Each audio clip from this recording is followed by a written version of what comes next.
Frogs. Oh my gosh. Oh yeah, they beat Absolute Michigan. Go Frogs. insanity. Chris texted me. Oh, really? That's funny. Yeah, it took me a long time because I got a new phone and I was like, "Who the hell?" Like someone like texted me yours were probably the same way, but a bunch of like people that knew OTC texted me. They're like, "Yeah." And then this one number I didn't have texted me. It was like, "Are you not like losing your mind?" And I was like, "Yes, I am." I was like, "I have no idea who you are." And they started talking about how like someone like they were like, "We knew like Sonny's daughter went to like the same softball camp as Kate." Whenever she was there or whatever, we're losing our minds. And I was like, who the fuck is this? And then I looked it up online, like through a phone number searcher, and it came up Chris's name. I was like, oh my god, Chris. I didn't text her back. But That's yes. really funny. Oh my She's gosh. a lonely woman. Crazy. Whenever I tuned in my 2 weeks, she didn't say a word to me. Like, so I was like, well, fuck you then. And so, Yeah, I hate her, dude. yeah, She was such a bitch. she was so vindictive. She was like out to get me and Jacob. Andrew? We'd talk in his cube for 5 seconds, and she'd be like, "Dude, all you guys do is talk, and all you guys do is talk, like the Okay, whole but day." let's be real. What did they do? Yeah, she talks a lot. She No, talks. they talk the whole time. But no, but like, what was their actual job? They did time. I have no idea. Like looking back, what did even like- Chris even do? What always pissed me off is she'd come in there shooting those stupid ass things, right? Those stupid ass little like finger shot things. And then she'd wait, so everyone would be working, like not like we're all plugged in, like not distracted, right? She would do that shit, and then she'd go back into her office, like after she laughs a little bit, and then come back out while everyone's up talking and be like, "Why are you guys up talking?" We're like, "We were all fucking working, and you stopped us to do that." We're like, holy shit! Yeah. Dude, Yeah. But yeah, crazy game. Cannot wait till Monday. Me too. Waco, will you recap us? I know it's been a little bit, so maybe everyone else can help out as well. Definitely got into a big battle. Were we already in the battle when it started the last session? Oh yeah. Okay. I mean, we killed all the bad guys. That's the short of it. Yeah, you did. Do you remember the details of the battle? Like kind of how it went down, or any like plot twists that happened in the battle? Jin doesn't. I can't. I'll just do it. Jin It was revealed unconscious the whole time. the 1T that y'all fought turned out to be the same 1T that greeted you all in Raptua, Azizi Osu. He was the governor of Okaria. He revealed the 1T Anathema, a new type of 1T that you had never seen before. Quite big, quite foreboding, very scary. And throughout the fight, y'all focused on killing Azizi successfully, but you found that through special 1T blood magic that he had branded the prisoners in the room. And anytime you would kill him, that life force would be transferred over to him. So it now became a battle not of killing Azizi, but somehow getting past his blood marks, of which, of course, you realized that Gale of the Storm was a part of. So you had to shift your combat tactics a little bit to maneuver around this idea, change the battle quite a bit, but y'all were successfully able to bring down Azizi without also killing Gale of the Storm, which was the key. After the battle, you brought down Azizi for good. You killed the Anathema and freed what survivors remained. The survivors that you found were not only Gale of the Storm, but another lizard folk that you all, the group of you know, traveled with Azizi. Or not with Azizi, with Gale of the Storm. One of the leaders of the lizard folk tribes, a lizard folk by the name of Brunyukis, who is also here in the chamber with you. You received a message during the battle, Fail, to open up the windows, which at the time didn't make any sense, but after the battle, you were able to open them up, and you found that there were elven war eagles sent for you, as well as the Rat King, Mrs. Hawthorne, and Froyo, who were there to help you in the battle, but you didn't even need it. Glad they were making their way there, though. Yes, awesome. they knew to come. And so the battle finished, and Thunder finally had a conversation with his father, where he was gifted a fang-tooth necklace that will allow him to wild shape into the signature form of his father, an Allosaurus, as well as other dinos. Oh shit! But it was also in this conversation that Thunder realized, oh cutie, that Thunder realized that his father's eyes revealed him to be compromised. Mm-hmm. In It's all coming back to me now, David. Yes. I mean, we fixed that before. You did, kind of, in a workaround. Now that David's explained everything that happened, it's coming back to me. The emotions you felt. You all advanced 2 levels, as well as gaining a new item for each of you. Yeah. So those are all things that you can kind of think about. Yeah, that's everything I can think of. Is there anything that y'all want to bring up, clarify, ask questions about?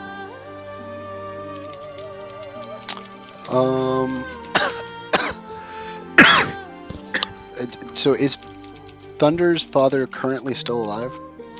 Yes. Yes. Yeah. Yeah, okay. I just want to make sure that was the case.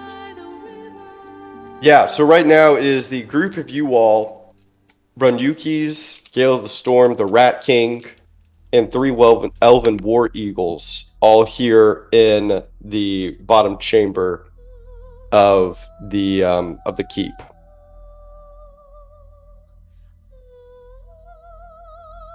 And if no one has anything else that they want to ask or clarify, then I think we can just get right into it if y'all want. So we're now level 14, correct? That is correct. Dang. A lot of times, I kind of forgot to check, to be totally honest, to make sure everyone's new things are in. It won't really matter this session, but for next session, I can make sure that everyone has their level 14 stuff like in their sheet and figured out and everything. But it won't really matter today, to be honest. So yeah, I need to get all that figured out with you, David. Yeah, we'll need to talk about that. So that's something we can do this week.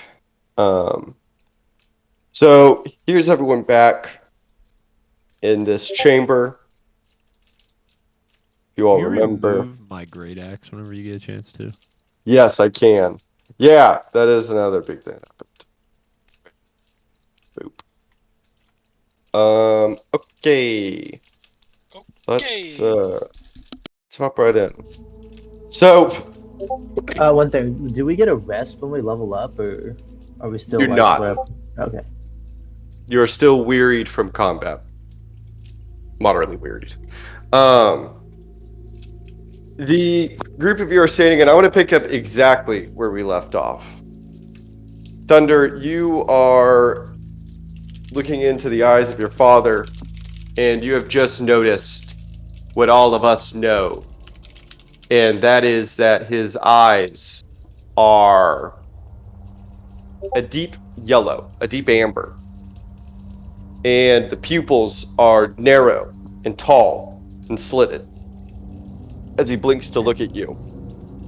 A different type of that I'm used to, because I guess we already have narrow eyes. So it's right, yeah. Definitely not feline. And I want to slightly retcon, because I don't truthfully remember if there's a retcon, but it might be. So that's why I'm warning you.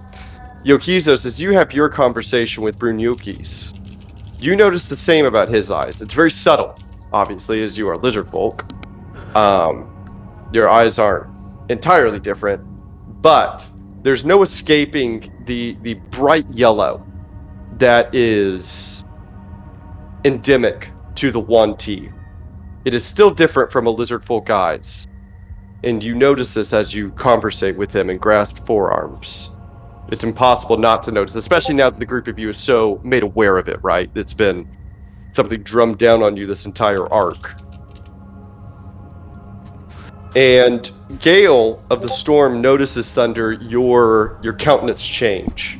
Your expression slip as you go from a wide smile to a flat face. As the two of you look in each other's eyes, and he kind of says to you, "My son, we should be celebrating. You did it. You saved me."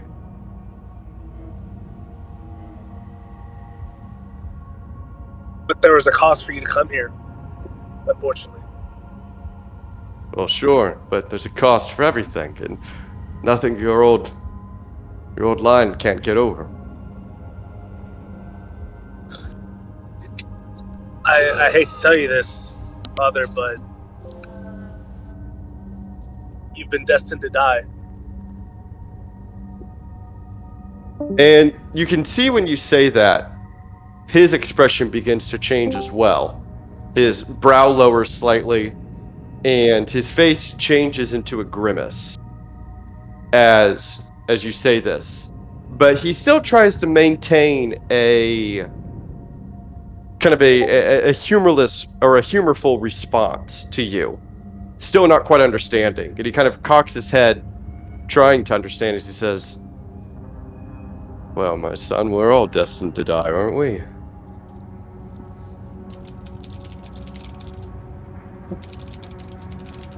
Some sooner than later. I just wasn't expecting your death to come so soon. And you can see his eyes kind of dart over when Jin responds, and he looks back to you, and he kind of shakes his head. His mane flows magnificently as he does so. "I don't think I understand, Thunder. What are you trying to tell me?" And I guess there's nothing reflective in the room that we're in, correct? Not really. Maybe like some puddles here or there, but I guess Yukizo's is wearing armor, right? yeah. So I walked my father up to Yukizo's, and I said, "Look at your eyes, Dad." And he kind of walks up to you, Yokizos, and looks at you and says, "May I?" Sure. And he kind of kneels down a little bit and gets really close to your chest. I You like kind of- wipe a spot because I imagine my armor's not clean and shiny at this Yeah, point. no. There's I'm like dirt, rubbing a spot grime, off. blood. Sorry. And he kind of like kneels in, and his head is like almost resting upon your chest as he brings it in to look into his eyes. And after several moments, he gazes, and he stands back up and looks at you, Yokizos, for a second, and then turns to you, Thunder, and says, "The color. Is that what you mean? What does this mean?" They must have forced you to drink a black liquid, and in doing so, it's going to change you into a brood guard. I don't know if you saw those. And he turns his head to one of the dead brood guard on the ground, and then looks back to you. "They wish to change me." Yes. And there's a long pause in the silence of the room. And this pause, the silence, is cutting as there are fidgets. The Rat King kind of looks to you, Jin, as no one says a word. And finally, after what feels like several minutes, but what could only be seconds, Gale of the Storm kind of takes a deep breath in with his chest rising, and he deflates. "So what you're saying is that I will be one of them?" and it's all because of me. And I reach around to hug him. And he embraces you. He holds you. But those that can see his face can see him staring into the ground as he embraces you. And after several moments of embrace, he kind of pulls out of the hug and says, "Is there nothing that can be done? How soon will this happen?" I don't think we have an exact time frame. I'm looking at the party. If we know for certain. I mean,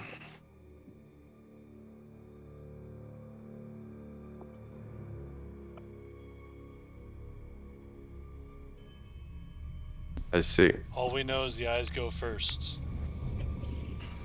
So it's already begun. I'm sorry. And during this conversation, I'm looking at Brunyuki's the whole time, giving him like kind of sad eyes, knowing look.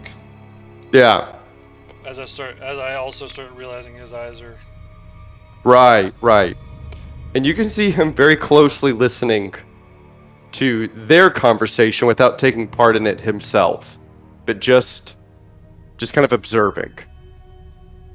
And Gale speaks again and says, "And I would assume that if there was a cure for this, you would have offered it to me by now." Absolutely.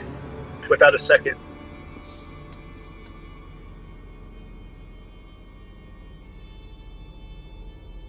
And this is difficult, isn't it?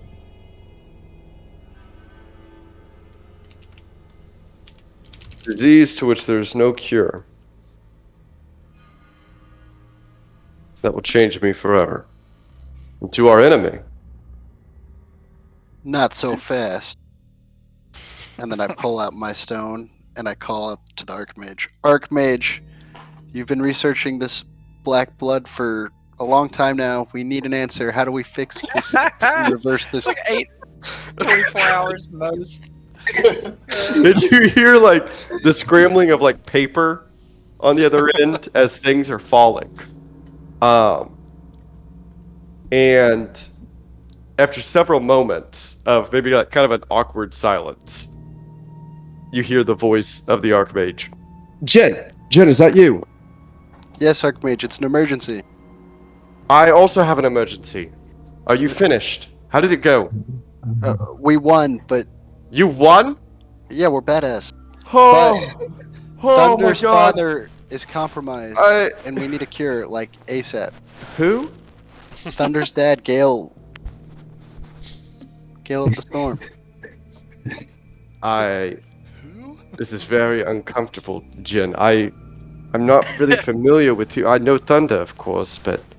Well, he's like the king of the cat people, so we need your magic to save him. What seems to be the problem with him? He's gonna turn into a Yanti. Oh. That's why I was having you research that. The black broth. Yeah, the black broth. Yes, I remember. I remember that. Yeah, yes. What have you learned? Well, do you remember our call? I don't know, maybe 10 or so hours ago. Yeah, you hadn't made much progress. Yes. In that call, I told you everything that I knew. Right. I was just hoping, Hail It's Mary. been 10 hours since then, so... We fought off the anathema and... Anathema? Yeah, the like the entire Yanti incursion, basically. I kind of go over and I'm like, you're living in our house, and you have been doing what for 10 hours? I'm very glad that you asked that, actually.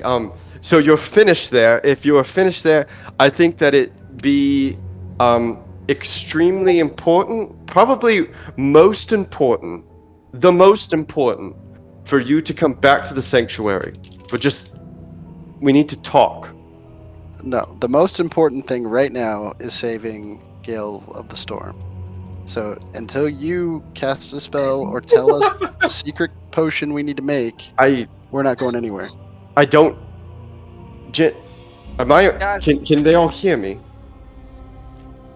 Yeah. Yeah, if I stand a Can little we? closer, I can hear you fine. Will I'm you, over there with the hawks. What's going on? Jin, will you take me off? I can hear. Just me and you for just a second, please. All right, I'm gonna go on private. Wait, no, wait, whoa. I mouthed the group. I'm gonna tell you everything. Okay. All right. I'm gonna take my stone and try and like listen in from like a different I line. kind of look over at Yoki's just like, are we sure this guy is the fucking Archmage? Like, I hate this guy. You think the Archmage is compromised? And once he feels doesn't get like close you're to the alone, MT. he is kind of whispering to you, Jin. Jin, I didn't want to say this loudly, but if this Gale of the Storm character is compromised, then there's nothing we can do. Really? There's like no hope at all?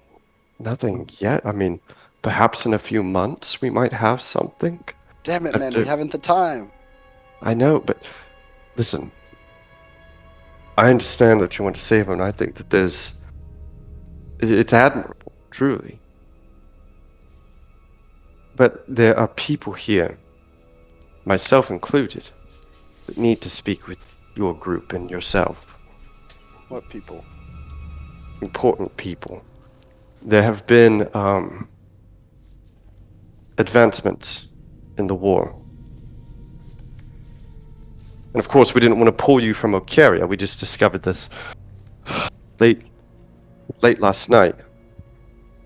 But if the war there is truly finished, as you say, I think that it's best for you to coordinate amongst yourselves, of course, to make sure that the city stays secure. But then, as soon as you can, your group needs to come here to the sanctuary.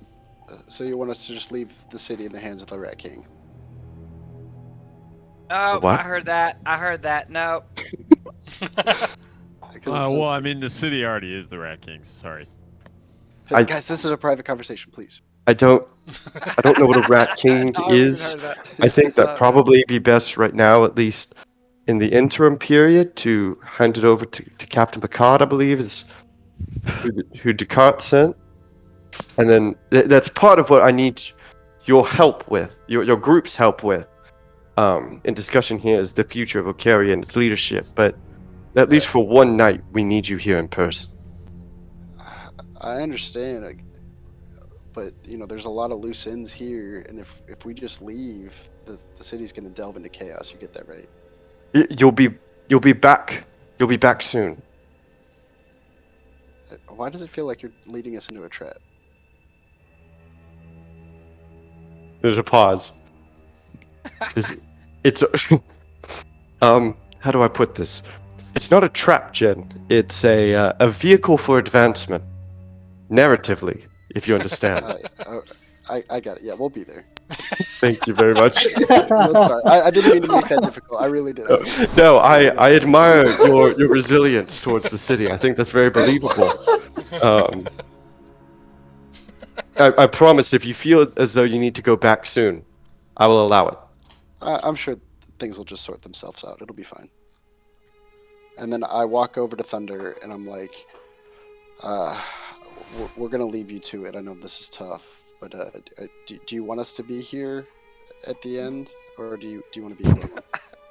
Can we at least surface out of their prison? I don't think this is the place to do anything. I don't think we should risk another second. And when you say that, Yokizos, Brunukis walks forward and says, Yokizos? Yes?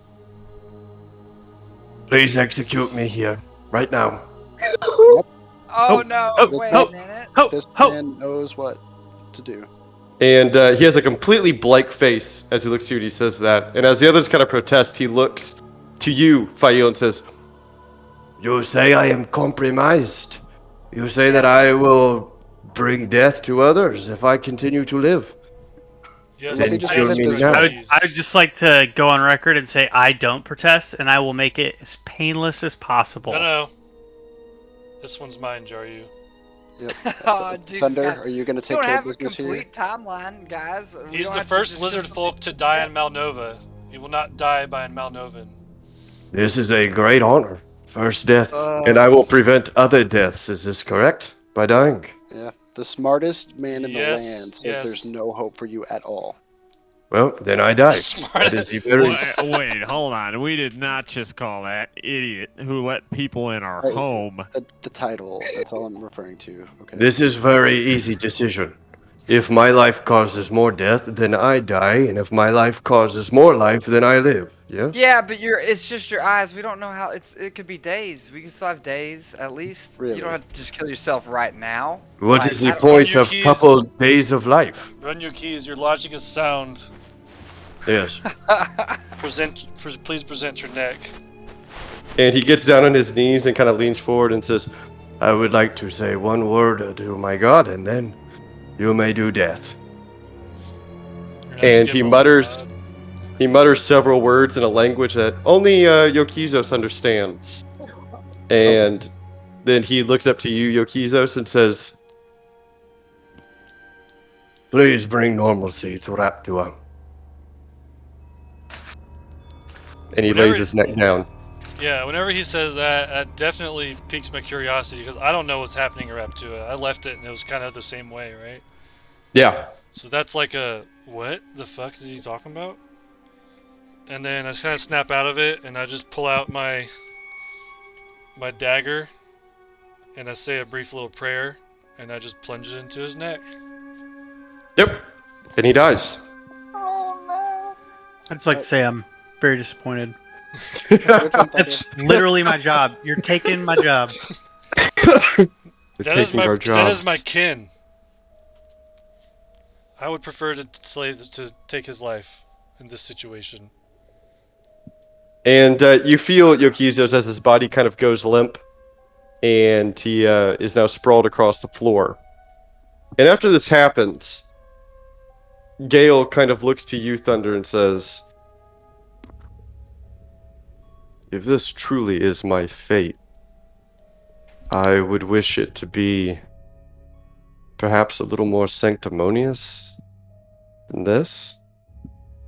And I want to note this whole time, like I've been avoiding eye contact with my father, almost kind of like as a kid who did something like unintentionally, but did something wrong. You know, as a kid, you avoid eye contact with your parent out of like shame in a sense of disappointment. Yeah. Because I just feel terrible that my father is essentially guaranteed to die because of my actions. Right, yeah. And he kind of notices this. As you pause to answer him, he says, surely my gaze can't pass on this poison to you. It's not that, Father. None of this would have happened if I left home. And he holds a deep sigh.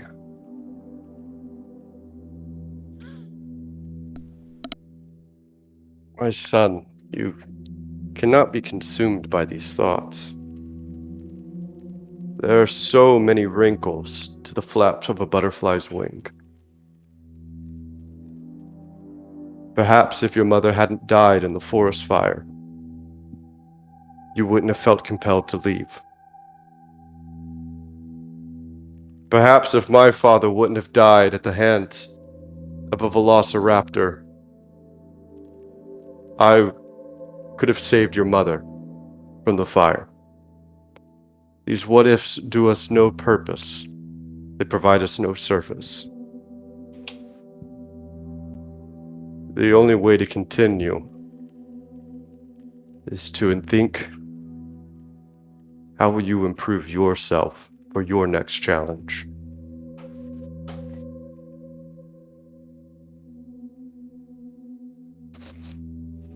And this is when my gaze matches his, and I tell him that I know of a place that might be a little bit more peaceful and ceremonial to make your passing be as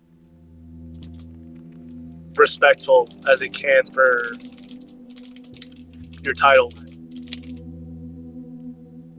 And he gives you a small smile and nods and says, "Yes, this place you speak of, the ceremony that you describe, this would please me more."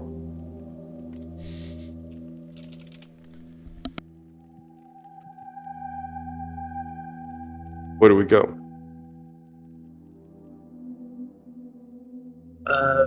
How about the place where you had the dryad orgy? The what? A dryad experience. Out of game, Kyle. That's exactly where we're going. I look at my father. I say, I have a place in mind. And when you say that, the doors to this chamber burst open. Like fly open. In a loud crashing. And there's a lot of yelling. In common. And you see about a dozen soldiers spill into the room. With their swords and their glaives drawn. And they're all kind of pointed at you. But when they see you all, you can tell that they are confused. As they begin to lower. And standing behind all of them, making his way through them, is Captain Picard. And when he sees you all, he kind of raises his hands and he says, "Well, what the fuck is this?" And he has a big smile on his face. We did it! So. Oh my Look at god! This. Look at this thing. I'm pointing at the anathema. That thing was crazy. It's huge. Yokizos is gonna lean over Brunyukis and he's gonna do a prayer in his native tongue to Brunyukis' god, basically. Oh yeah, it's nice.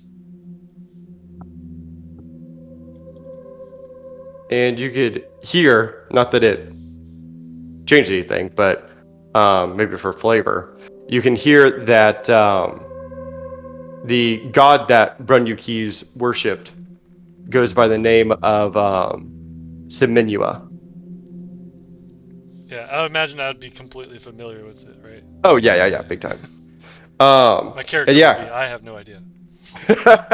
And Captain Carr kind of raises his hands and he says, "The keep is ours.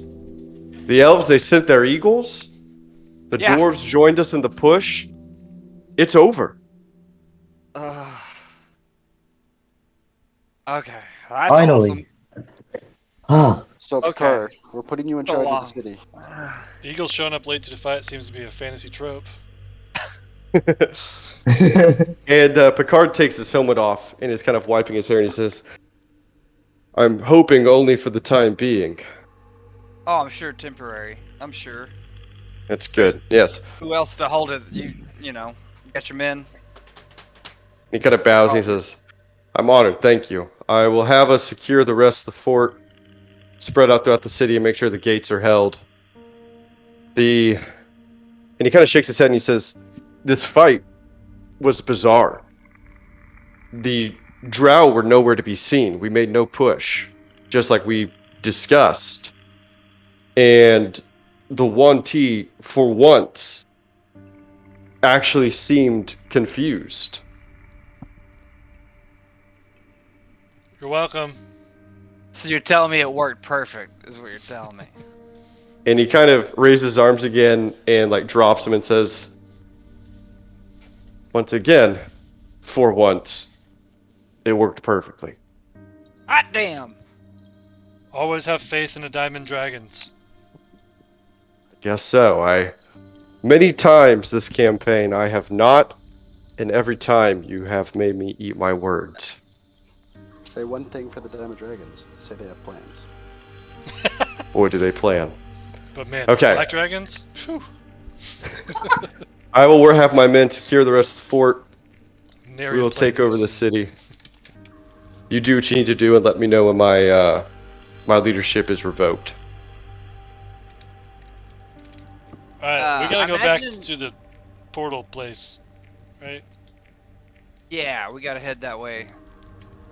You do have your heartstones for the sanctuary. Oh, wait, I forgot. We can just teleport straight there.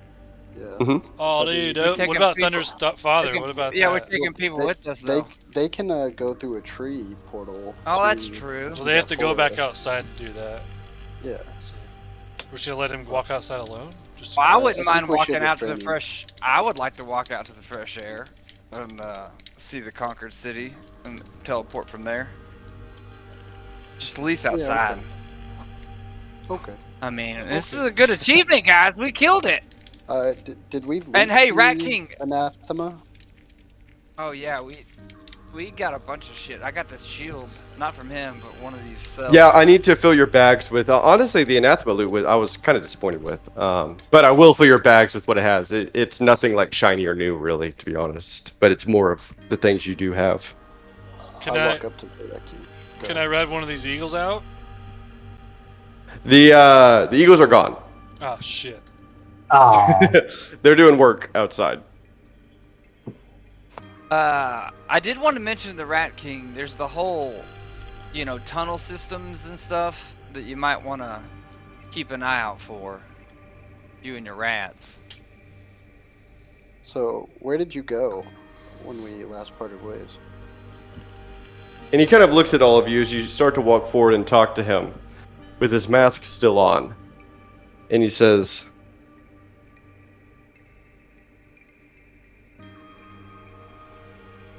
I was under the impression that I had made a deal with your tall friend. You did. He's right up against him. The city is yours, and I will be your right-hand man at the end of the war. That was the deal, all right? I find it odd, then, that at least even temporary leadership was awarded to a captain who set his first foot in the city a few days ago. I mean, there's still a lot of Yanti running around. the war's not over. Yeah, And he starts walking over to the window and kind of leaps up and pulls himself up to it, standing in its silhouette, and says, then perhaps whenever I control this city, as it is rightfully mine, you will get to know where I went. And he One leaps thing through it. before you go.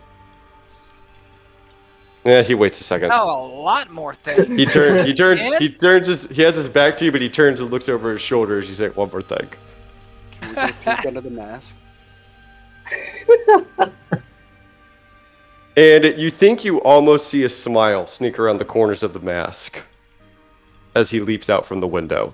And you can see a dozen rats follow him as they run up over the sill and squeak through the bricks. I hope he doesn't become like Felix.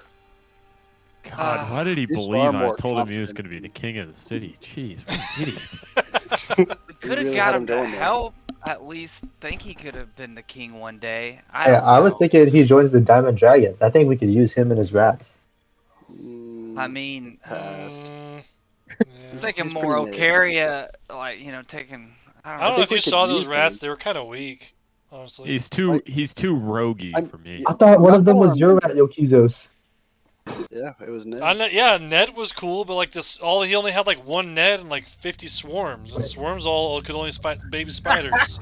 But y'all gotta remember, Yeah, all here's- those rats were our investment. We built up. Yeah, and there's still the orphans, guys. Yeah, what the hell's up with the orphans?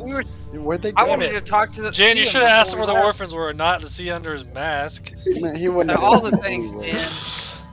And I'd like Captain to. Picard. I'd like to look around real quick since I'm not really participating with these guys. I'm looking Sure. for Jin 2. Jin 2, you find actually in the small platoon of militiamen that entered the room, there's about a dozen of them. He's kind of squirrely at the back. You can see that he's been given a small sword and like kind of crappy leather armor to wear, and painted on his chest is the sigil of White Tower, the kingdom for which these soldiers fight. So he defected, yeah. essentially. Nice. And as you kind of peer around the other soldiers to see him, he kind of meets your eye contact and waves the small sword at you. Yeah, give him a little nod. Yeah, and he kind of points to the tower like, whoa. And Captain Picard kind of raises his fist and says, "All right, I say we vacate this room and make our way to the surface if that's where you're wanting to go. Is that correct?" Let's go. Yes. Get out. And as y'all are walking, Captain Picard kind of matches your gait, Fail, and is just explaining to you the different like small battles that had to happen as y'all are walking through the hallways. He kind of points out like an armament, and he's like, "Yeah, we had to do this here."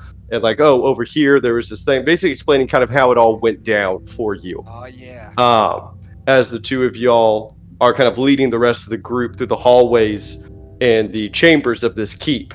And as y'all are walking through, you can see that there are a number of killed men and even a few dwarves here and there. But in response, there are also a lot of 1T bodies, mostly Broodguard, every now and then, like a Nightmare Speaker or a Mind Whisperer, maybe an Abomination in some larger fights, it would seem. But mostly low-ranking 1T, you can tell, were used for these battles. As y'all eventually, maybe after 10 to 15 minutes of walking, make your way to the front gates of the keep that bring you out to the courtyard. And you can see that probably the biggest battle of their siege occurred here in the courtyard. There are a lot of injured men that are being taken care of by medics, even more dead men and some dwarves. You can see a fallen eagle here or there, and some of the other eagles are trying to heal their fallen ones, and then a real mass of 1T bodies. But as y'all were already aware of in this war, the 1T had mostly used the drow as their numbers. And the 1T were kind of being used more as specialty units. So even though there are a lot of killed 1T, there's certainly less than there are of like the human forces, only because there were less 1T in general. Once the drow had abandoned this war, this side of the war, I should say, this line, they really lost their numbers, their military meat that they can just throw into the battle, which was pretty decisive in how they were able to overwhelm the 1T forces. But as he's describing to you as y'all walk through, you can really feel the shock in his voice, Fael. Not like PTSD shock, but more just he doesn't really understand the 1T's plan as the whole thing got broken open. It at first it seemed as though the 1T's greatest weapon was the fear of the unknown. Maybe how many they had, how powerful they were. But as they actually stormed the keep, they found there really weren't that many here. And a lot of the ones they did have here were just Broodguard. They weren't really strong. So it was relatively kind of easy for them to be able to storm the keep with their numbers from the dwarves and the war eagles, and then just the soldiers of White Tower themselves, to be able to overpower these 1T. Which kind of coincides with how y'all's battle yourselves went. It was scary at points, but not because y'all were overwhelmed. It was scary just because of the circumstances of the battle. But if you take that away, it's not as though they had tons of forces that they threw at you or anything like that, which I think Fail would kind of align your feelings from it all would kind of align with Picard's, in that it seems as though it was almost more of a show than an actual military invasion. You know what I mean? 100%. Yeah. So that's just kind of what Picard is explaining to you as they begin to go, as y'all emerge out in the courtyard and end up outside. And he kind of gestures to you all and says, "Okay, so this is where we're going to hold up shop, obviously, here in the keep. So if you ever return and need to speak to me, just come up to the gates, and I'm, of course, welcome to have you. It sounds as though you all need to split from here, so just keep us in your thoughts, and I'll take it from here until I hear more." Yeah, and don't forget about Domingo. Y'all need to make sure y'all keep that reinforced over there. Yes, absolutely. All right. And watch out for the Rat King. I don't know what he's doing. He kind of rolls his eyes and he says, "Yes, that's actually a thorn that we're not looking forward to." My Dude, goodness. just tell him he can have the city. It works every time. If he would just do something, he's just gotta keep. It's worked up to this point. Just tell him you can have He's kind of grimaces. Thank you. Yes, thank you. You're welcome. And then instantly I just press the redstone and I'm gone. Same. Like, it's, As soon as he Gone. does it, Gone. like he's not even gone yet. Yuki just pulls this out.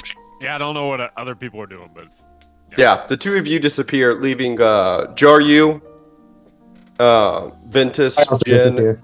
and Ventus, you are gone. So now it's just Jin, Jaryu, Fael, and Thunder with Gale of the Storm.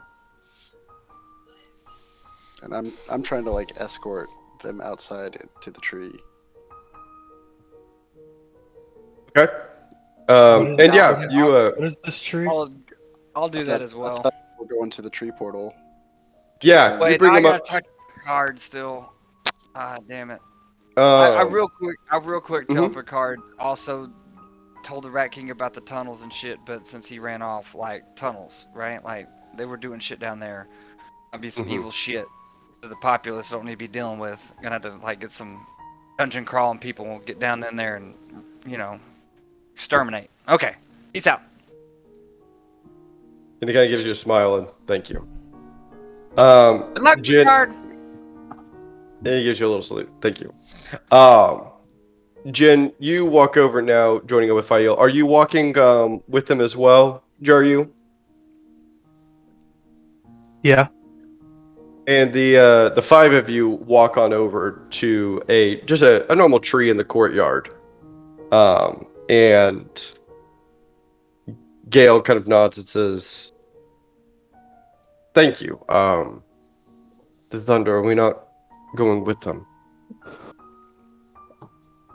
No, Father. We're gonna go to a place just the two of us.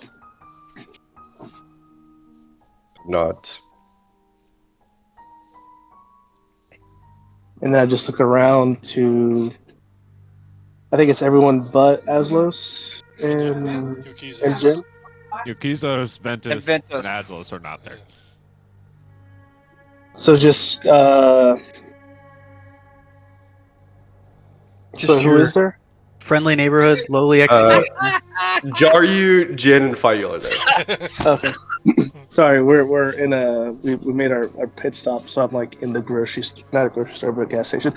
So I just look at y'all and I said, I'm gonna take my father to the Wildlings and have our goodbyes there, and then I guess I'll regroup with you guys at the sanctuary once everything's done. Sounds good, Thunder. Take y'all's time too. You don't have to just be fast about this. I'm just telling you. And then I hug everyone there. Tear running down Fael's face. Yeah, he gives you all hugs. And then I cast teleport via plants to the tree, and I say to my father, I said,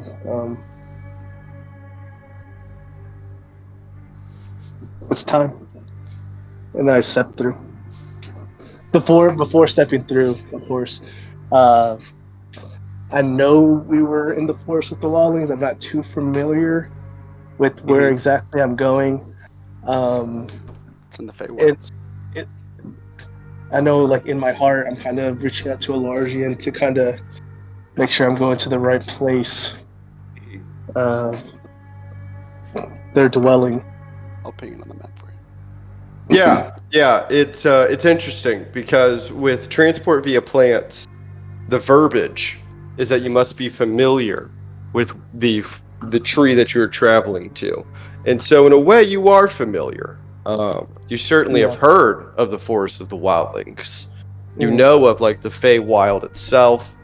You know where it might lie in West Aboria, but it's not as though it's a forest that you've seen yourself. It's only something you've heard of. And so when you cast this spell, I would think that you do kind of reach out maybe internally to Elargia to try to help guide you there. And as you cast the spell, a magical opening ripples through the bark, and it opens at the tree trunk. And Gale kind of turns to you and nods, and strides through.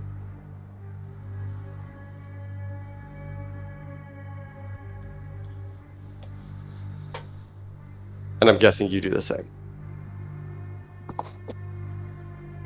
And so those that remained, Jaryu, Fael, and Jin, you two watch as Gale and Thunder stride through the tree, and the magical opening closes behind them, and the three of you are left in the courtyard of the keep.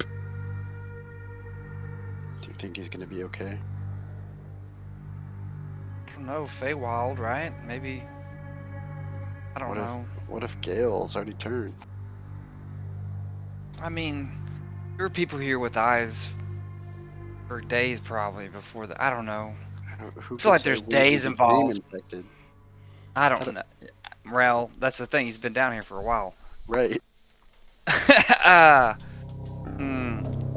Do these buttons help let us take somebody with us? For our purposes, we'll say yes, because if not, Jaryu's stuck. So yes, we'll say yes. Okay. Hi. Yeah, we all disappear. Oh shit! How do you like to carry it? Just hop in a bag of holding real quick. Hold your breath. I'm not. Fuck, we forgot. I'm not doing that. But yeah, we'll say if you hold hands, then. Well, technically, I think we did spend the night, right? We had a long rest at one point, didn't we? Not recently. At one point, did- before I don't this think fight. so. Yeah, so I had the use the Oh, yeah. helmet, whatever. I can't say it. Yeah. Blah. Yeah, that works too. Yeah, and you all head on over. And I'm gonna bring y'all over. Wait. This is We're where we back. Woohoo! It's good to be home. And What? the Gyllenhaal. what's that? Jake Gyllenhaal is the Archmage. It does kind of look like him. The group of y'all, it's late at night. You are inside the sanctuary. It's been a while since you've been here. And sitting in Does it front of the look tidy? fireplace. Does it look what? Does it look tidy? Does it look like the Archmage has been messing with our house? No, actually, it looks oddly very tidy, but dusty. Yeah, I Think it. totally blow out. Like, I'm like sprinting to the library to make sure he didn't touch any of my shit. And the library, the desk is messy, but the bookshelves are intact and everything. Like all your books are there. Yeah, I kind of I count them real quick and then I Yeah. sit back down. And kind of waiting for y'all, sitting on the stone fireplace in night robes, is a very tired, very drained looking Archmage. You can see there are large bags under his eyes. His hair is man. slowly growing white as it's frazzled up, and he is holding a cup of tea that he is sipping as the group of you walk in. And as you enter, he kind of stands and raises his hands with kind of a weak smile. He says, "My favorite adventures. I can't believe you've returned." We did it. What's up, Archmage? We got other Yeah. shit. to The deal with. Cafeteria. What have we Better not missed? touch my books, Archmage. And he kind of gives you a little wink. He says, "I might have read one." Ah, you bastard. I'm gonna snap your neck. No, I'm just kidding. Let me, please take a seat. Does anyone want tea or anything like that? Yeah, I want tea. If you read my books. And he leaves the room for a couple of moments and comes back with a large pitcher and places it down on the table with some glasses and says, please sit down. We have a few things we need to talk about. Where am I? What is this place? Who's that? Oh, And he What kind am of I looks doing at here? you and he squints and he says, who is that? He's a diamond dragon. You have a diamond dragon now? Wait, did we decide? Wait, no, out of character. Did we decide that or not? I don't think we have. Never mind. Ignore that. No, but I mean, I it don't think sounds that. right. I mean, I. No, I That's want our a friend with ceremony the out of glowy character. sword. The what? That's our friend with the glowy sword. That's what I tell the Archmage. So this is the Diamond Sanctuary. We were gifted this for saving long rests from the Yanti or something like that. Yeah. And I think this wasn't we got this this big Lestrange's battle. like estate, and we just kind of took it. He gave it Yeah, to but us. now he's Yeah, dead. it was gifted to you by Lestrange. He brought you here in the middle of the battle when the White Dragon showed up to escape it. Out of fear from y'all dying, and he revealed that later it was going to be a gift to you all. And you're correct that it was his family estate. This is like the Lestrange mountain house, if you will. And when you say that, Yokizos, the Got Archmage kind eyes of over it. looks down, and he kind of wipes his forehead, kind of massages his temples, and he says, "It's a pleasure. I'm the Archmage. Your name?" Archmage of Grand City. There are other Archmage. He's the Archmage Yeah, of Grand no, City. the Yes, city yes. that no longer exists. Just we need Yes, to get the that Arch- out there. The Archmage of the And- former Grand City. In his ancestral home, it seems like, from my looking around. So his name is Archmage of Grand City? Yep. It's my title, but That's what we know that's all him you by. call him. Oh. they've only ever called me the Archmage, so I'm just the Archmage. Yeah, we hate you. So what is your It's name? not true, Archmage. I do not hate you. And he kind of waves his hand when he asks his name. He says, "Please, we have much more important things to discuss Yeah, than my what if we name." missed in the war? Right. Let's get to that last. I think that the most pressing matter. Well, hold on. First, and he stands up and he says, "I need to introduce you to a few people, please." I was about to ask. Didn't you say there were people here? And he ushers in quite a few people. There's maybe like 4 or 5 that walk into the room. Oh, I definitely was not listening on the conversation. Yeah, they're like waiting. And you see that several of them are elves and a couple of them are humans. And they take some seats behind y'all in chairs. He says, "These are delegations, representatives from the kingdoms of White Tower and Riverhaven, as well as a few ambassadors sent by King or by High General Oromir of the elves. They obviously can't be here right now, so I've been working closely with them about the war. When I can't be with High General Oromir, General Descartes, you get the idea. We've been working closely together, and I want them to be part of this conversation as well. We have been talking, myself and these other leaders, about the fate of Ocaria, should you be successful. And let me tell you, I am so immensely proud of each and every one of you. There were a lot of people who did not believe in you, but I fought for you every step of the way because I knew that you could do it. And you did. So thank you. Duh. As a result of your victory, there are a few questions that now need to be answered, and when we first began to discuss these, the powers that be, if you will, had presumed that we would be the ones making these decisions. But I raised a point in our evening meeting that we have every day, that there is no one at our table who knows the city of Ocaria, the situation there, the war over there, as well as the group of you.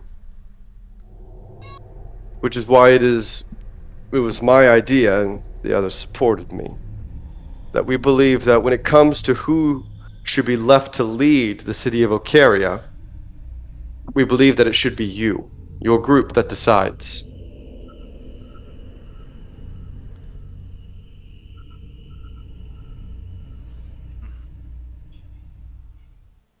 Yeah, we kind of left it up in Captain Picard's hands for now, but I think maybe we could, talk about how to ease tensions in the city. There's several options. There's, of course, noble houses from other human kingdoms that we could bring in if you're wishing just to restore dynasty. If you have someone else in mind that you believe should lead the city, then of course we trust your judgment and your decision. I think it's about time that the Diamond Dragons cultivates some respect, and I think that only comes from powerful decision making. So we want to leave I this like in the your sound of hands. that. But of A lot course, to deliberate. I'm happy to support where needed. If you're searching for a royal family that maybe from a smaller town that you would like to see moved over or whatnot, we can of course facilitate that. I nominate Dooley. I kind of half like look And around. you cannot. You mean Are That's these not people an wanting option. this? You mean That's Doolither? not. Yeah, Doolither was That's really not- smart. Yeah, Doolither was a freaking genius. Well, this Guys, come Ulitha on. character sounds like he might be a good investment. I'm just I think that a second Arcade. I think that a There, man. secondary Go question ahead. that must be answered while deciding the leadership of Ocaria, because of the city culture itself. In parallel, I believe that it would be wise to also install a leader of the Thieves Guild. And he turns to you, Jin, and he says, I think naturally, the first person I would go to with this appointment would be you, Jin. I don't know if this is something you desire. We need someone in power in this position that we can trust, and someone that will stay there permanently. I left that life a long time ago, Archmage. And he kind of gives you a soft smile and says, I was hoping you would say that. In that case, as you're making a decision for who might lead the city, I think you should also pay careful consideration as to who would lead the Thieves Guild, and appropriately appoint someone in that position as well. If you have no recommendation, then we can find someone, of course, but I wanted the first decision to come to you. Do you guys think the Rat King would bite on that instead of being king of the city, being the Thieves Guild leader? He might take it as a slight.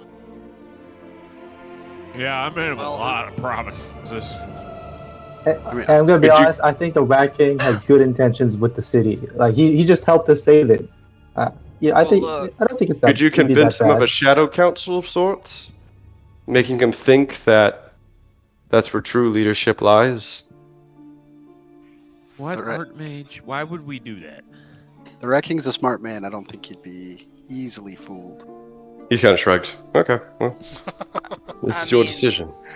I'm down to offer it to him. I think he'd be a good leader of the Thieves Guild, and we could kind of keep him under our thumb. But he might not take it. Wait, so what are these people doing here? I thought this was our decision. Are they wanting the city? What's going on? I kind of like looking around at everybody like, well, Yeah, why you they're- guys all in my house? Yeah, he kind of smiles again. He says, they're here to help me deliver the next part. I think, regardless of who we choose, something that's paramount is that a human leader stays in charge of Ocaria. Yes, I agree with that. Human? Human. Yeah, it's a Why? human. Because it's a human kingdom. It's part of the human. Yeah, it's part of the human kingdom. If you put an elf there, the people that live in Ocaria are not going to go for that. I don't know. Here's another deal too that we're not thinking about. Like, or maybe y'all are looking around to these other people. Like, Ocaria's people are like, there's not that many people left. I mean, they got decimated and turning into snakes. Like, they can't defend and hold Ocaria against like a reinvasion or anything. Like, we're gonna need to help them out. Like, the You're right. allies, like, are gonna have to be there. If we put someone who already has some power and as the king of Ocaria, they bring the military with them, right?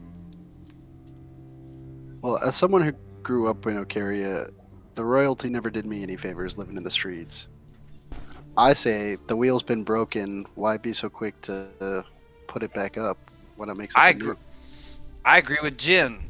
Why does there have to be a king right now? Right now, it's not the time for a king, anyways. It's It should be noted that the kingdoms. That's partially why the representatives have been here. But the kingdoms of White Tower and Riverhaven have pledged to help restore Ocaria through a rebuilding effort. Whether that be providing troops, money, we're committed. Yeah, hi Harper. You going that night? Yeah. We are committed to helping the rebuilding of Ocaria because it's in everyone's best interests to have a strong court to the south. So tell me, Jen, are the Ocaria people gonna be just happy with anybody coming and rule them? I mean, it'd have to be somebody from the city, right? Or somebody they know. I propose that we form an open council. Any citizen can come and vote. A true democracy? What is that? Something I'm coming up with. I've been thinking about it. The people have the power. Democracy. That's an interesting word. What if it's just, instead of being ruled by someone with divinity, we're just going to be ruled by greed and money and capitalism? I like the sound of this. You know what? That sounds need like one the way like forward. a merchant. Maybe like a merchant, some guy who's good at merchant and business, right? Like get him in there. Merchant. Joe? I don't. Yeah, Joe. Joe's dead, isn't he? Yeah. Could we bring him dead? back? What was that samurai guy's name? Wait, I thought we brought him back. Wait, yeah, I thought we did bring Joe back. What do you mean he's No, dead? we brought Domingo back. I don't No, think we brought brought Domingo back. we brought No. Joe back. Yeah, we escaped with Joe, and he was dead, and we brought him back. Oh, David, is this shit. true? I believe that y'all did. He died from the poison in the trap, and then y'all brought him outside. Y'all made Jaryu not execute him. I thought. Yeah, we had then Thunder did. bring him back. Well, look. Yeah. Okay. Well, look. We just need Ocaria to be ruled militarily by the Allies and Picard and everybody to make sure that the Yanti don't take it back. While Joe, our council of Joes, like there's a Joe, there's a Rat King, you could put a couple people there. I don't know anybody else in Ocaria though. That's like it. I'm not familiar with this Joe character, but if you think that he could be a promising president of Ocaria, then perhaps this is something He that we led should the look original into. rebellion in Ocaria.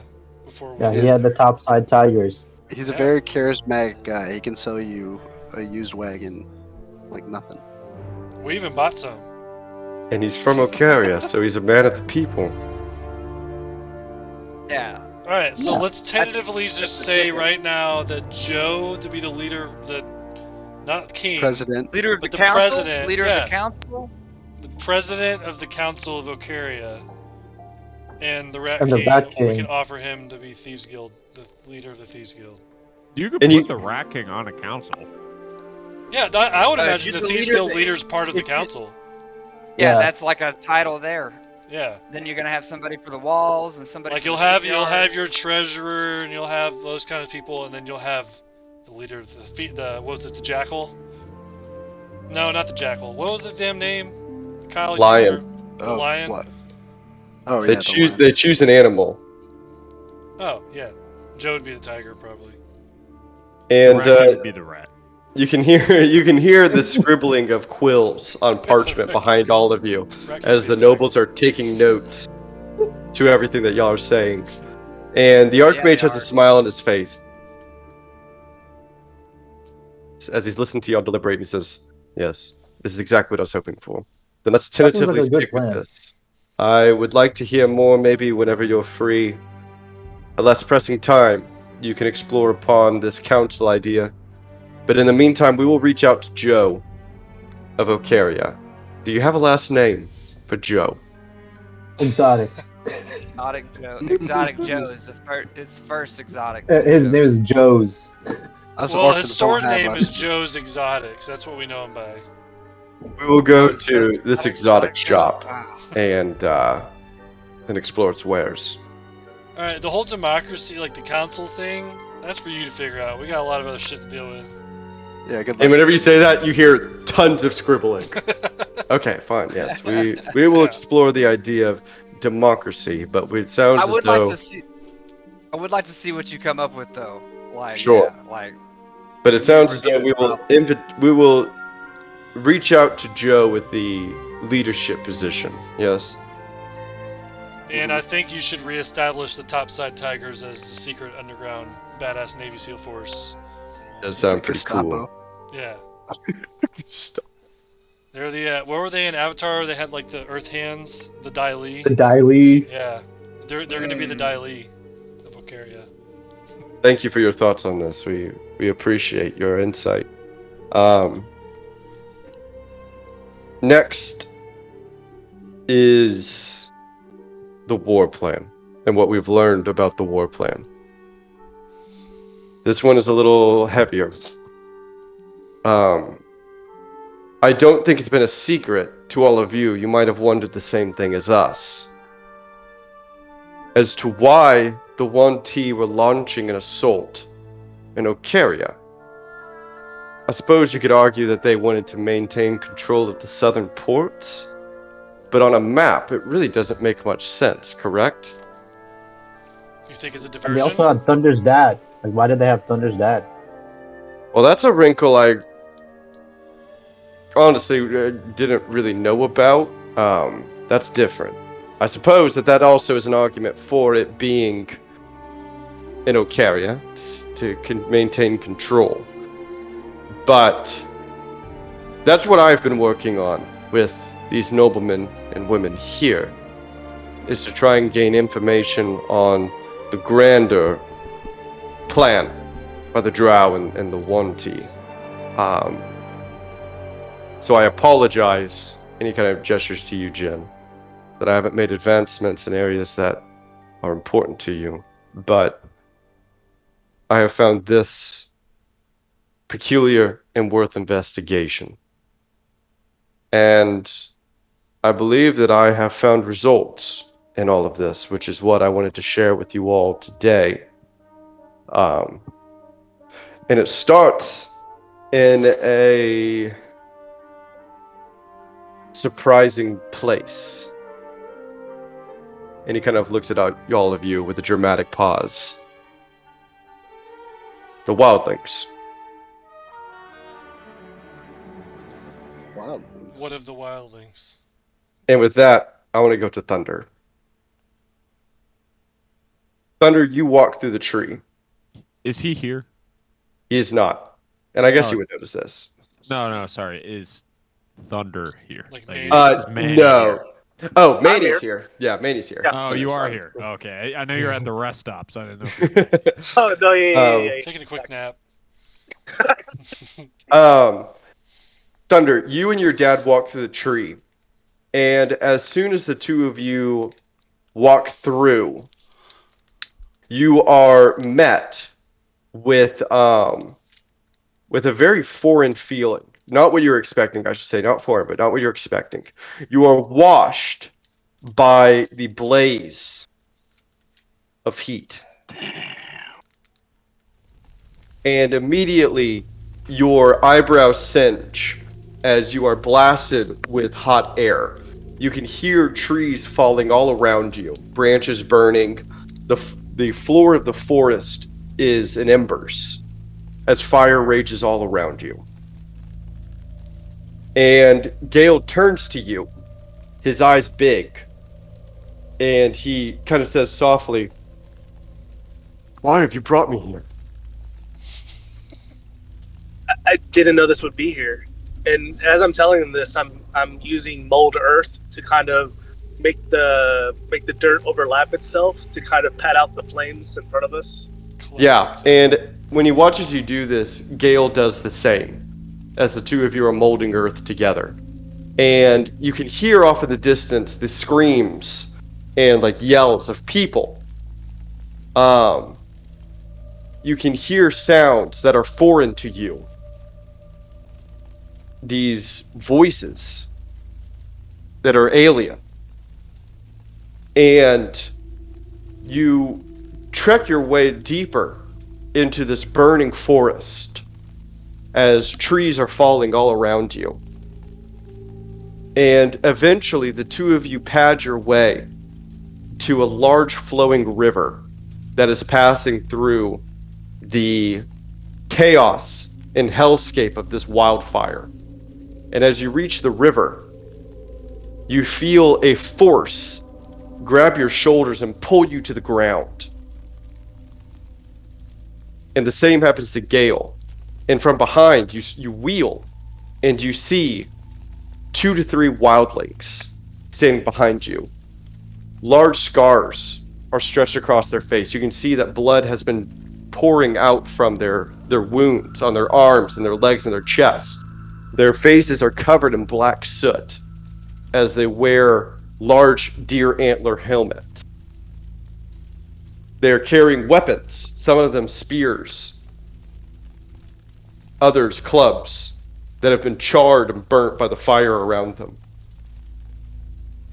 And the man that pulled you to the ground stares at you with wide eyes and speaks to you, not in Elvish and not in Tabaxi, but in Druidic. And he says to you in this language, "You have to get down, it is not safe here."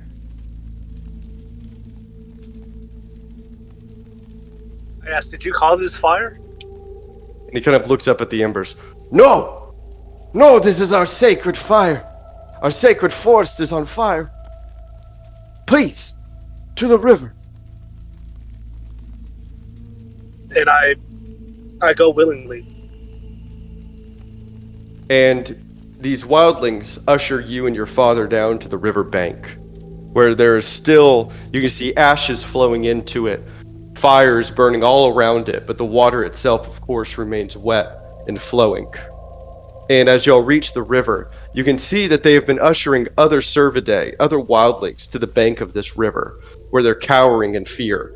You can see that they have dragged their dead to the edge of this river, where there are huge lacerations, huge cuts across their throats. You can see that some of them have choked to death under the smoke of this fire, and children and mothers hang on to their loved ones, trying to wash off in the fire and cool off. And I want to see if I could help. If anyone's are the ones that aren't dead, if I can cast Cure Wounds to assist in any kind of assistance that they need. And you can see that as you're doing so, your father is actually doing the same.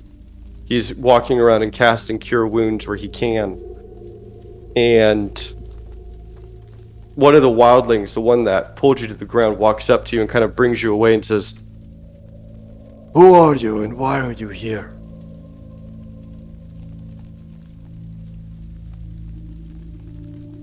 My name is Thunder. This is my father, Gale. And I brought him here because before, when I was here, I felt connected in a spiritual sense with not only your people, but with the god that I've learned to be called Alargian. And my father is unfortunately, his destiny has been sealed. And I wanted to bring him here to find peace and commemorate his life as he passes.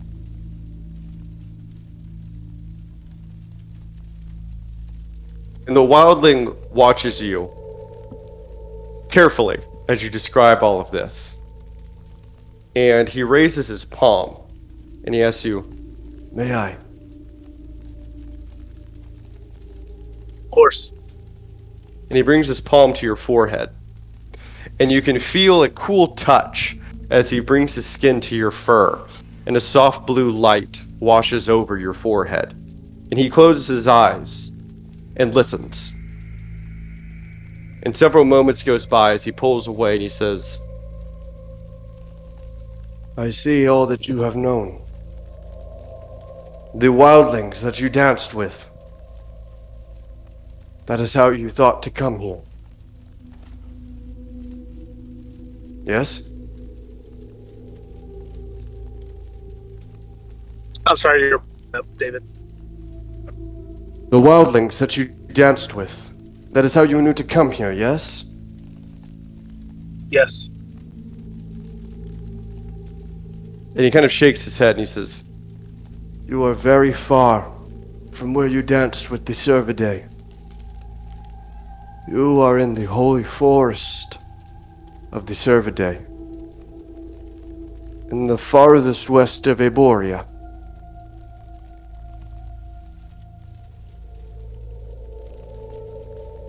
Elargian must have guided you here." I mean, no disrespect to be in the sacred grounds. And he kind of looks up to the fire that's broiling and he says, "There is nothing sacred here now. We come here to this grove to make commune with our great stag.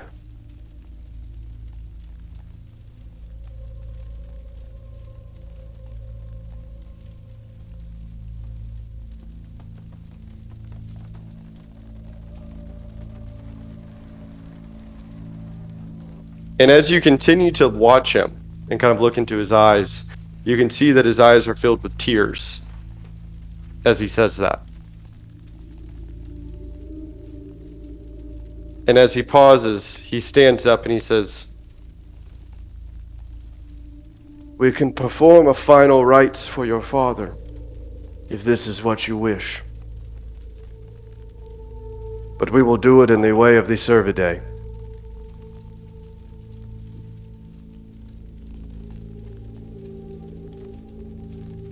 I'll take your guidance and your leadership.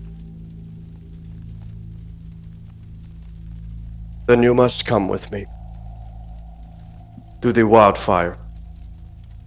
And he stands up and he begins to walk into the flames.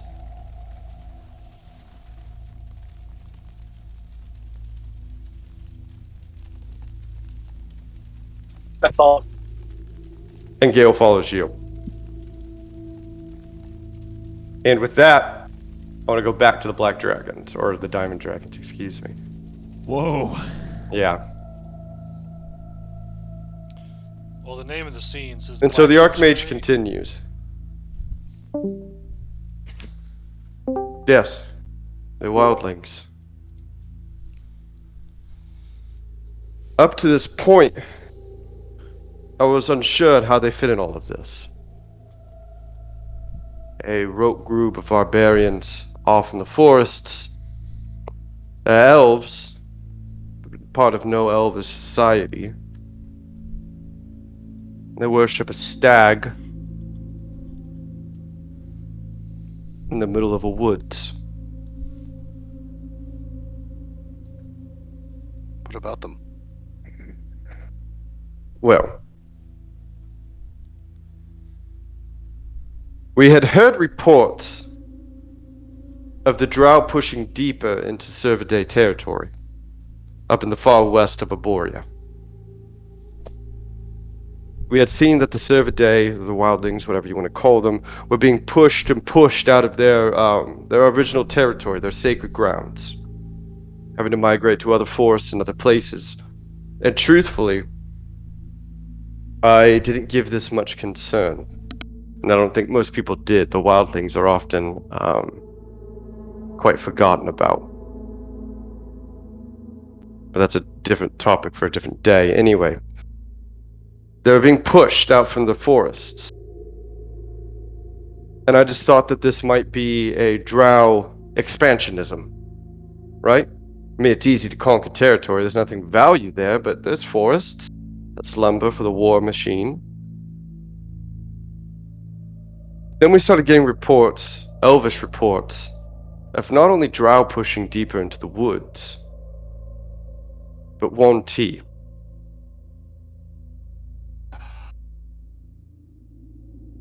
Now this is odd. Why would the snake men want to push into the forests of stag worshippers? It doesn't make any sense. Do they want to like convert them? It's a good thought, and one of my first as well. Perhaps they're just looking for easy numbers, right? Just quick conversions into their own army. Makes sense. Could this have to do with the I guess quest that Ripjaw's going on? The whole totem animal thing? And he kind of grimly smiles at you. It took you less time to put it together than it did me.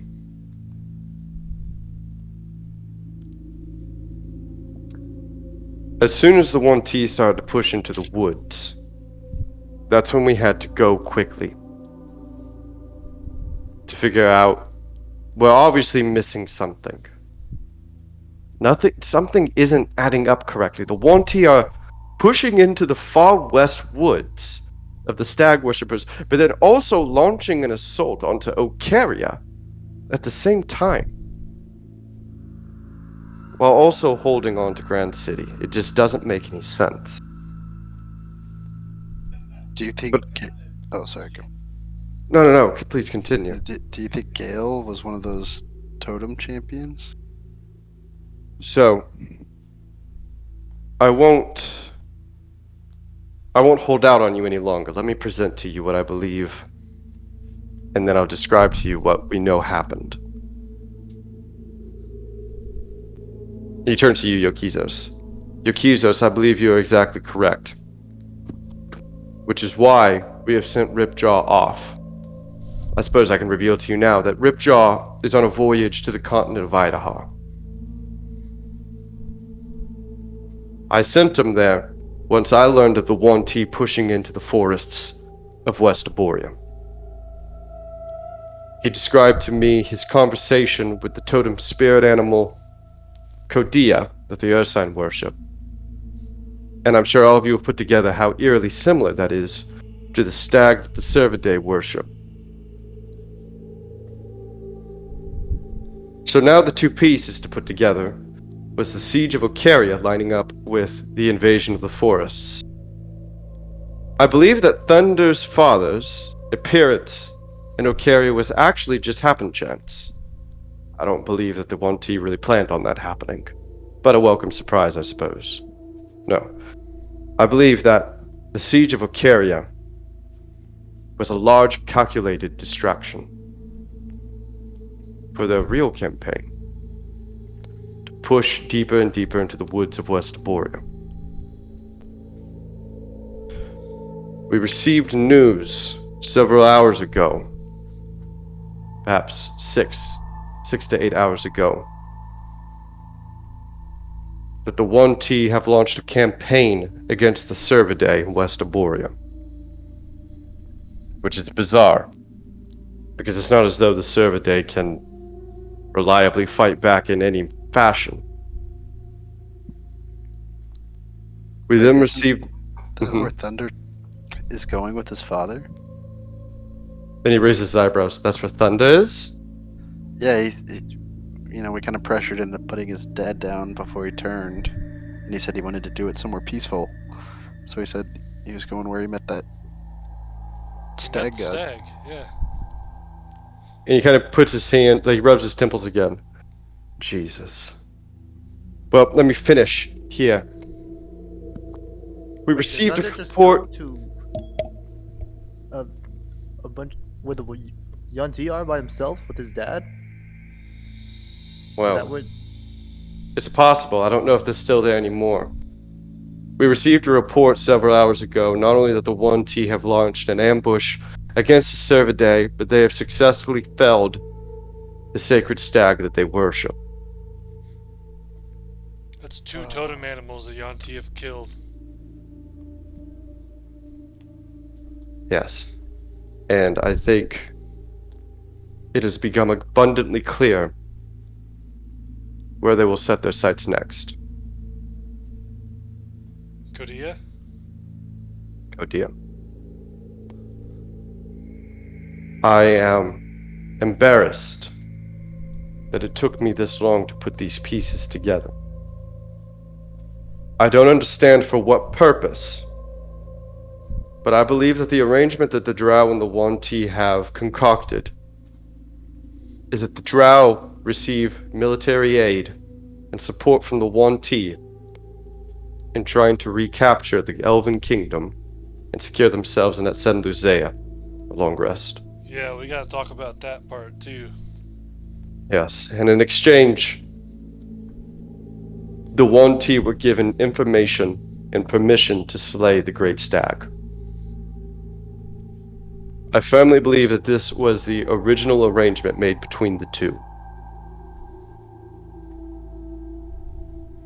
So there are several question marks now.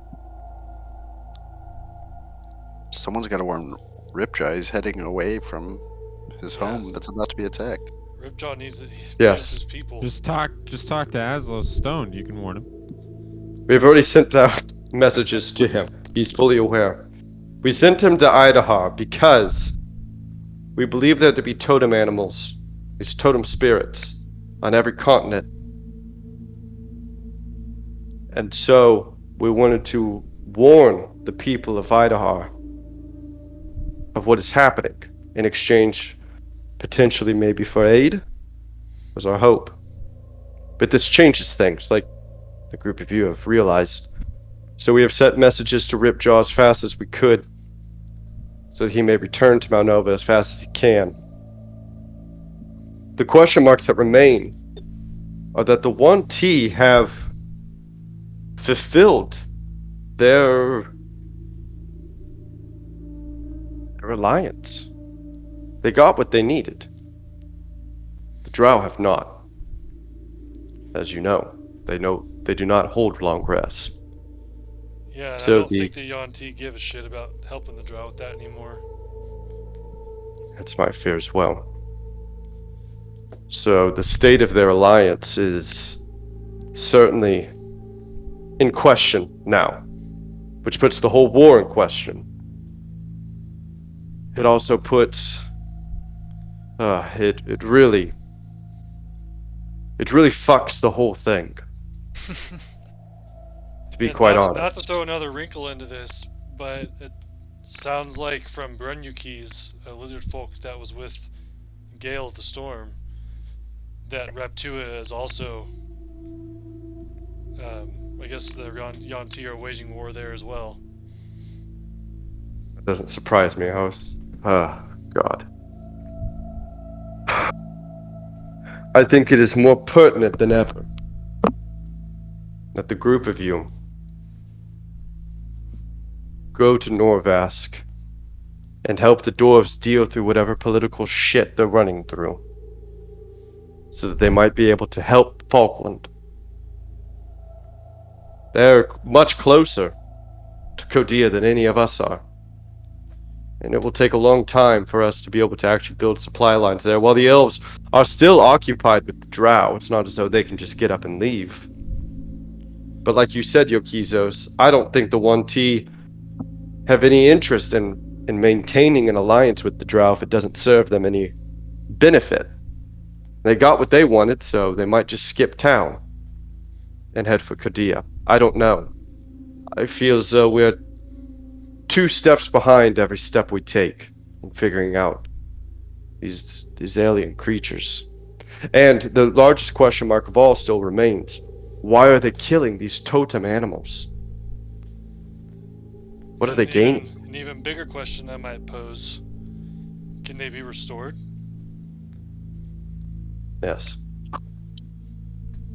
Yes, can they be restored, and how does their death affect everything? We don't even know what they do. So what does their death mean? I think it might be important to send an escort to meet Ripjaw to get him back to Goldenrod. Yes. If any of the Yuan-Ti capture him, they'll know where all of the totem animals are. And when you say that, you can hear scribbling behind you. It's a fair point. We will consider this. But I wanted you to understand exactly where we are in this war. We have defended Ocaria, which is excellent. It's very good. But it's just a piece.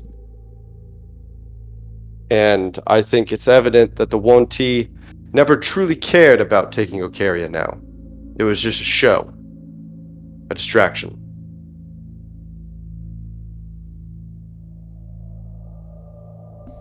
But I feel. Yeah, fooled. we at least have an idea of what they might be going for next. We don't know what they will try to do on the way to her, but we at least have an idea that their goal is the Great Bear of the North. How are our navies looking for the allies? Our navies are okay. Nothing like the Dwarven Armada. Well, the Dwarven Armada is being kept in their bays by the blockade. That's a huge. Right. That's a huge contention point for them to even come help at all. Yes. Yes, you're right. We can assist them, of course, but I think that the human kingdoms, especially of Falkland, are only willing to risk their ships and their navy for the dwarves if they know that the dwarves will be returning that favor. Right. Yeah, it needs to be a coordinated attack, anyways. So. Right. So I think if we can secure that promise from the dwarves, which again, once again, lies on your group's shoulders, like then we can else. free their armada and actually launch a defense of Kodia. While the group of you are in Von Rig, I will be drafting up what I think is to be the last act in this play. I have an idea, and I need some time to work on it, which is why I have these dignitaries here. Can you delegate the black broth cure to someone else that can spend full time on it, please? And he kind of gives a weak smile and turns to Jen. He says, "In the morning, I will contact the Arcane College of Serenica. It is the finest in Malnova." Don't say it to me. Tell that to Thunder. Tell that to And when all you the say people that, in Ocaria. his smile kind of quickly fades. Yes, Thunder, we need to hope that he comes back soon. Hey, let's just call him. He has his stone, right? And I pull out my stone. I call Thunder. Did you go to the? And Thunder, I don't want you to respond because I'm going to come over to you.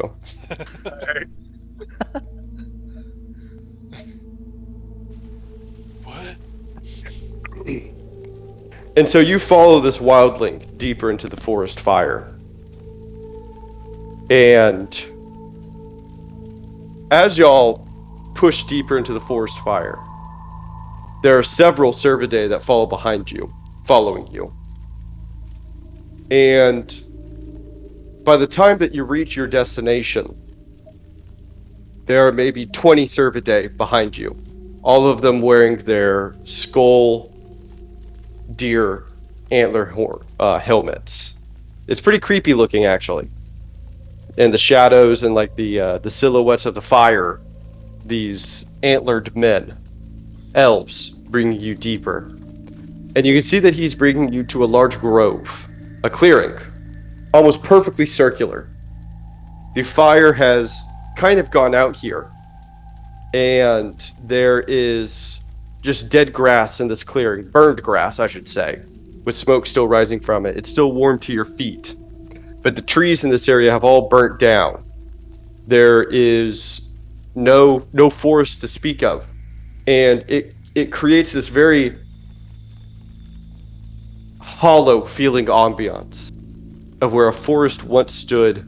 There are now only the charred remains of stumps and trees and branches, and you can see the clear open night sky where once it would have been filled and blotted out by the branches and the leaves of the trees. And in the center of this giant circled clearing is probably about the size of a house, the burned carcass of a stag.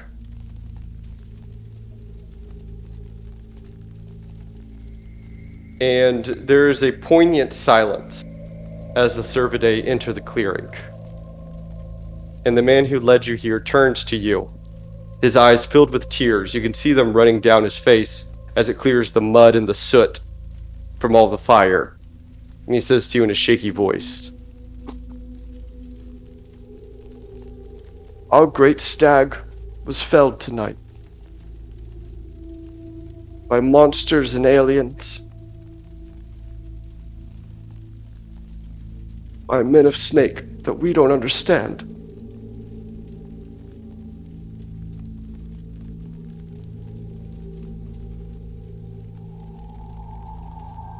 And he turns back to look at the dead body of the stag that's shrouded in fire. And he turns back to you. He might not have been a god, but we still revered him." And he turns back and begins to walk deeper into the clearing. And the rest of the Cervidae follow you. You're now maybe 10 feet from the body of the stag. You can see where it has been cut and sliced. You can see where skin has boiled and burned from acid and poisons. The same ones that burned you in Ocaria. And you can see the impressive rack of antlers that lies on his head, that are now black and gray from the fire that rages around it. And he turns back to you and says,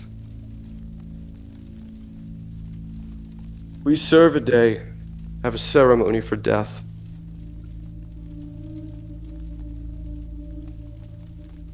Is this what you wish?" If it isn't too much to ask.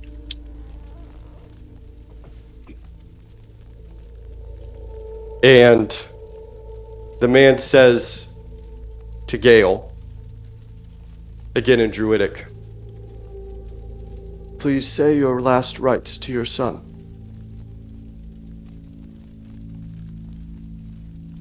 And Gale turns to you. His mane is enlightened by the fire behind it, as the light kind of burns through the different hairs of his mane. He almost looks deified in a way. And he looks at you with large eyes and grabs your paw. And he says, "I don't know if there are words to be said that I haven't already told you.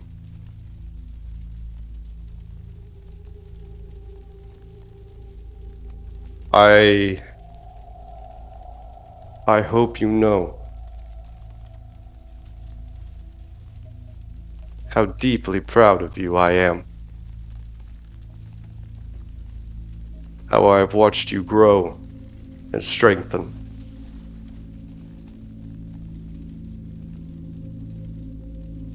You, in your own right, have become a king of our people. And I wouldn't wish for our journey to end any other way. Because I expect you to bring this story and this song back to our tribe, so it may never be forgotten. I think it is fitting that my end comes here, in the ashes of a wildfire, because this is the circle of life.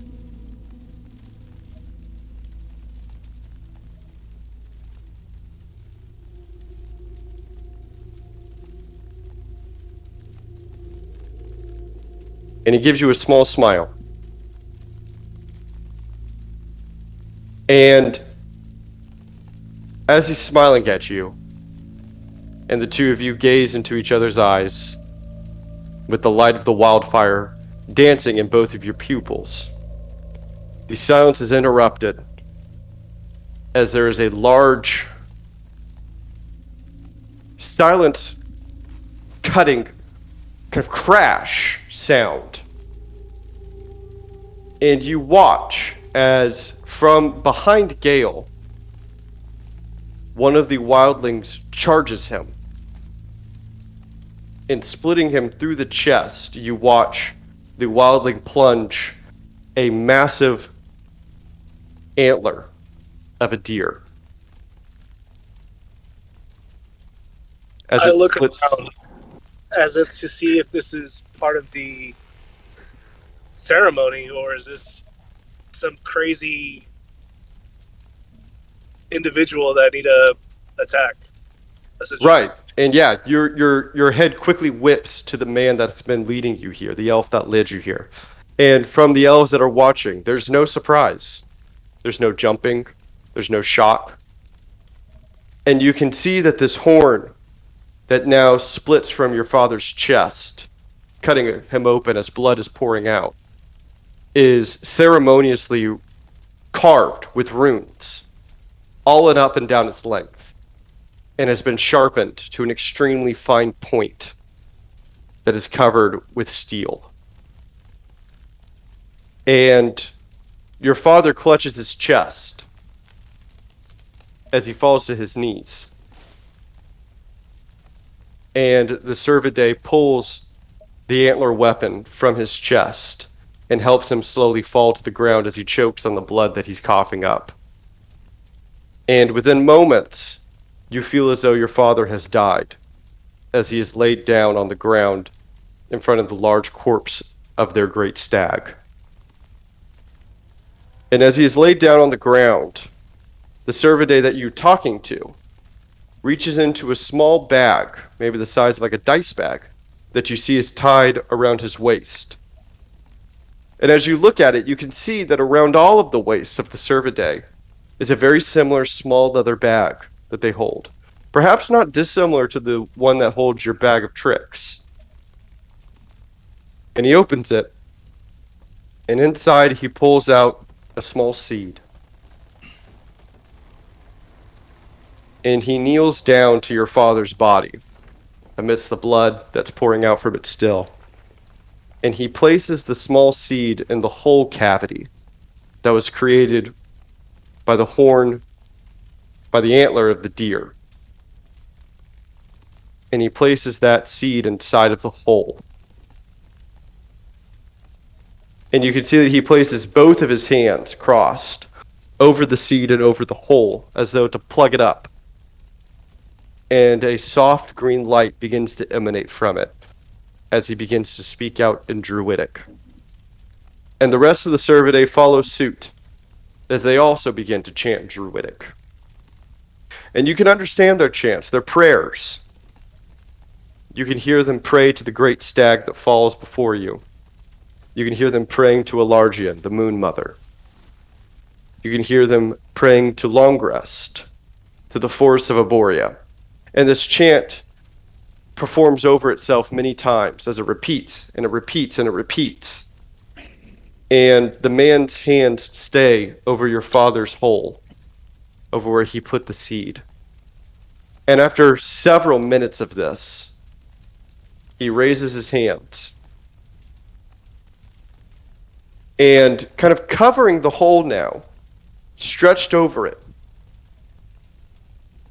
in the wasteland of reds and browns of the wildfire that rages around it,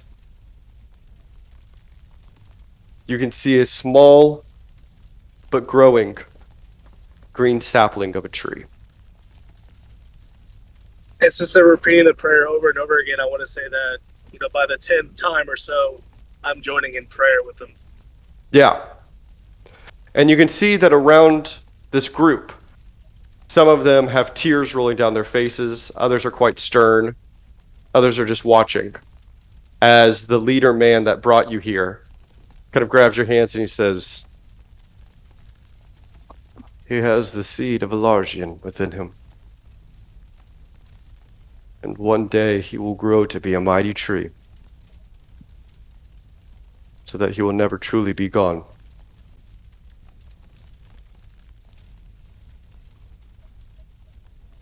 I thank him immensely for doing this ceremony, not knowing if they do this at all for any outsider. Yeah. That's a fair point. And he kind of gives you a nod and says, "May we please have time to mourn our loss now?" Absolutely. And the Yanti will pay for this. And he kind of cocks his head in confusion as you say 1T. And that's when you hear a voice at your waist, as Ventus's voice cracks through the silence. Hey Thunder, where are you? Did you already have your druid orgy with your dad or whatever? Fucker. We just finished the ceremony. Okay, what's happening over there? The Archmage told us some bad things were happening with the wildlings. They've lost their stag and were attacked by the Yanti. Are you in danger? Like, do we need to? Like, can you teleport back here and we'll be good? I think my time here's done. I should be able to use the stone to come back. Okay, well you should do that then. Will do. And you activate your stone, and you come back.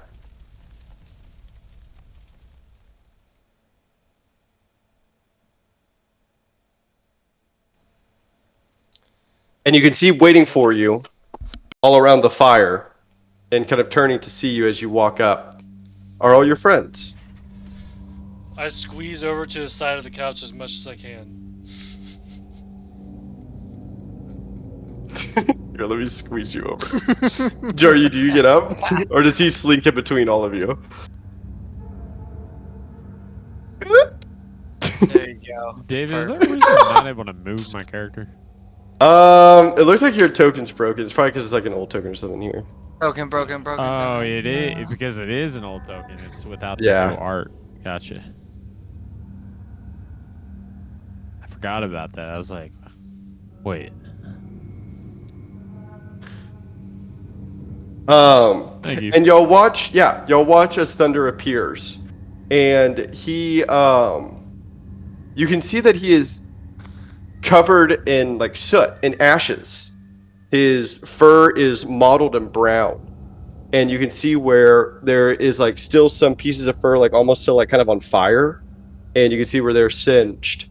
And Thunder, as you come back, before you can even realize yourself, you are standing there in front of everyone, and in your right hand is a large staff.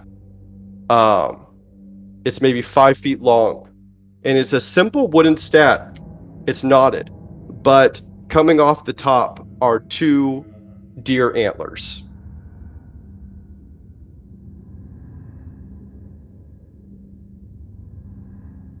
I just look at it in awe as to where I even got this from. Thunder, you alright? Yeah, why are you covered in soot? Well, apparently the wildlings were attacked by the LNT, and they've lost their stag. Their sacred forest has been burnt and destroyed. Yeah, about that. That's what we heard. Your father? Son? There was this beautiful ceremony where he might be a tree. In a Sounds like sense. some druid shit. Yeah, Thought seems you like said something the you would tree's like, burned. right? That Dude, sounds druids great. have the craziest orgies.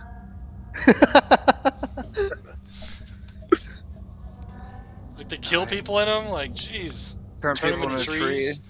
Oh, Wait, yeah, I no thought big you deal. said all Turn the- the tree. Turn up all the the- tree in a I burning thought- forest. Yeah, I thought you saw all the trees burned down. Why'd you make him a tree? Yeah, I'm gonna. Never mind. Once he's able to be a tree, I'll think I might be able to teleport to him and maybe communicate. Oh, that's awesome. Be able to talk to him. Yeah. Maybe. Yeah. It's beautiful. What the fuck is that? Oh, there he is. And the Archmage kind of stands up to greet you and says, "Hi, Thunder. So glad to see that you're back and you're alive. Very great. Thank you so much for coming."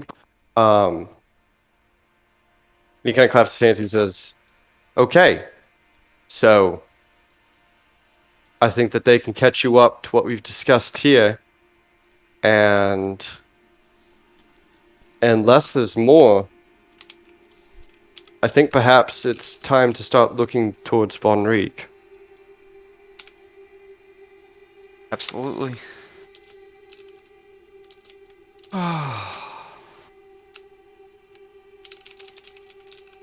And what assistance will the visitors be providing in that aspect? And he kind of looks at you for a second, and then looks behind them to all the delegates that are there. And he goes, "Oh, no, they won't be going with you. They're staying here with me to help me." Can you guys they're get not your own staying place? in our house. Yeah, like this is our sanctuary, and we got people living here. Like, what the hell? Archmage, you're gonna have to find someplace else. I mean, to be fair, we're never here. Are you know. You're kicking me out? Yeah, It's- if you're we can't inviting kick him people out. It's here, his own house. We No, can't. it's It's not. not- It's this the is not stranger's his house. house. That's not the Archmage's. Oh, it's not his Archmage's? It's No. our Archmage, house. like, That's right. go back to your Strange. college or something in Grand City. No, like, Archmage, stay, Can't do but that. find a cure to the black broth. Okay, look, if you're gonna stay, at least make it so it's not dusty in the house. Yeah, you're like living Yes. here and not cleaning anything. And he kind of rubs his temple. He says, It's been very difficult." yeah, for what? You haven't been doing Okay, anything. but you have like 6 people here. Guys. Also... Okay. Enough. And he raises his hand and he says, Enough. "I understand. We will clean. We will keep it dusted. Thank you graciously for letting me stay here and invite people, as I have nowhere else to go, as my city is burnt to the ground." Yeah, Archmage, normal people would I build a new forgot about house, that. you know.